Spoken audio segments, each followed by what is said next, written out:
Okay, hey, Russ Whitney here to answer your Reddit questions. To find out more about who we are, simply go to russwhitney.com and you'll find all kinds of free real estate investment training, tips, and resources. Let's go to the question. Strupnik, any tips on removing emotions from the deal? I'm about to purchase my first investment property, but I'll be needing to reside at the premise. It's a VA loan. I have to issue 30-day notice. But until then, I'll be taking, or I'll be occupying, or it'll be occupied by the tenant, and they've been there 6 years. I'll also be raising the rents to match market value, and I'm thinking how they'll react to that. Any tips on how to remove the emotion from the deal? I don't want to dehumanize the tenants, but I also don't want to lay awake thinking about it. Well, great question, and there's absolutely a strategy for that.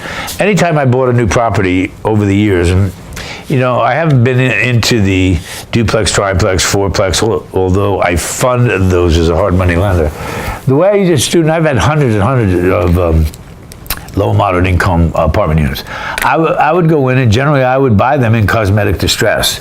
So when I would go to take over a property, I would go meet every tenant. And then I would evaluate their unit. Is their leaky faucets, their paint needing to be done, any regular maintenance that needs to be done, and then also on the outside. The outside needed painting and cleaning. That was my MO. I'd go in and I'd buy cosmetically distressed property, paint, clean, jazz, landscape. You know, if it was carpeting or tile, do all that. Only cosmetics though. And I would let the tenant know that in the next 30 days, I'll be starting on all of this work. If their unit needed any maintenance, I'd let them know that I'm a landlord that does take care of maintenance. And right now, I just want you to know that the rents right here are not market. So I'm going to be needing to raise the rents. But along with the raising of the rents, you're going to see a much a better apartment building, and you're going to get your stuff maintained.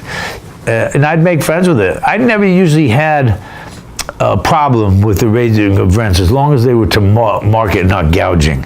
And you know what? If I had a tenant that didn't want to pay the rent normally, if they didn't want to pay an increase, that would be a tenant whose unit was probably filthy, not messy, but filthy. And I'd want to get rid of them anyway. You get rid of them, you put a new tenant in, and you don't have to argue about the rent raise. So I hope that answers your question.